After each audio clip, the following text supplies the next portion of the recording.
बीच संयुक्त राष्ट्र सुरक्षा परिषद में पेश की गई एक रिपोर्ट में उत्तर कोरिया पर क्रिप्टो करेंसी चुराने का आरोप लगा। रिपोर्ट में दावा किया गया कि 2022 में उत्तर कोरिया के हैकरों ने अरबों की क्रिप्टो करेंसी चुराई और दुनिया के कई देशों की डिफेंस कंपनियों की जेब हल्की कर डाली।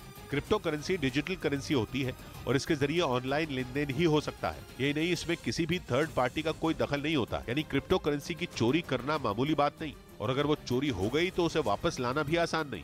उत्तर कोरिया के शासक किम जोंग उन ने इसी बात का फायदा उठाया और ऐसे खतरनाक हैकर तैयार किए जो बड़ी बड़ी डिफेंस कंपनियों की नाक के नीचे से उनके पैसे लेकर रफूचक्कर हो गए और उन्हें भनक तक नहीं लगी। हालांकि उत्तर कोरिया ने उस पर लगे इन आरोपों को गलत बताया और किसी भी देश पर साइबर हमले से इनकार किया।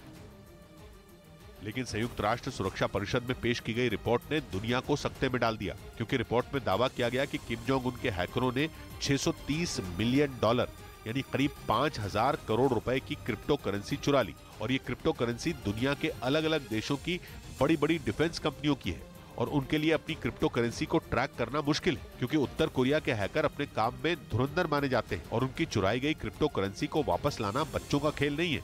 इधर दिल्ली में मेयर का चुनाव नहीं हो पाने की वजह से सड़कों पर बीजेपी और आम आदमी पार्टी के बीच घमासान शुरू हो गया, जिसमें दोनों पार्टियों के कार्यकर्ता एक दूसरे के खिलाफ प्रदर्शन करने उतरे। बीजेपी ने आम आदमी पार्टी के ऑफिस के बाहर धरना देकर हालात के लिए अरविंद केजरीवाल को जिम्मेदार ठहराया, तो आम आदमी पार्टी ने बीजेपी के खिलाफ गुस्सा निकाला। उधर कांग्रेस नेता बालासाहेब थोराट ने महाराष्ट्र विधानसभा के सीएलपी के पद से इस्तीफा दे दिया। उन्होंने इस बारे में हाईकमान को चिट्ठी लिखी और दो टूक कहा कि वो महाराष्ट्र कांग्रेस अध्यक्ष नाना पटोले के साथ काम नहीं कर सकते, जिसके बाद महाराष्ट्र कांग्रेस का झगड़ा दुनिया के सामने बेपर्दा हो गया, क्योंकि बालासाहेब थोराट ने खुलकर बता दिया कि वो नाना पटोले से नाराज है। हालांकि महाराष्ट्र कांग्रेस अध्यक्ष नाना पटोले उनके इस्तीफे की खबरों से अनजान बने रहे। मुझे ये सब इशू का मेरे पास कुछ समय नहीं है।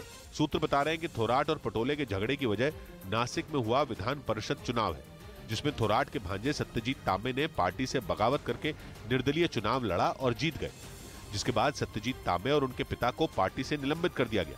खबर है कि तांबे पर कार्रवाई के लिए थोराट ने पटोले को जिम्मेदार माना था और इसी गुस्से में उन्होंने महाराष्ट्र विधानसभा के सीएलपी का पद छोड़ दिया। 2024 और मुंबई महानगर पालिका के चुनाव से ठीक पहले हुई ये कलह कांग्रेस का काम बिगाड़ सकती है और बीजेपी का काम बिना मेहनत के बन सकता है।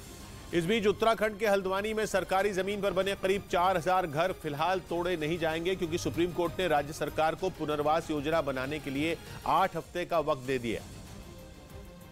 लिहाजा अब अगले 8 हफ्तों तक वहां से अतिक्रमण नहीं हटाया जा सकेगा। रेलवे का दावा है कि उसकी जमीन पर कब्जा करके 4,000 घर बनाए गए। सुप्रीम कोर्ट ने इस मामले पर सुनवाई करते हुए उत्तराखंड सरकार और रेलवे को समाधान निकालने और पुनर्वास योजना बनाने के लिए 8 हफ्तों का वक्त और दे दिया।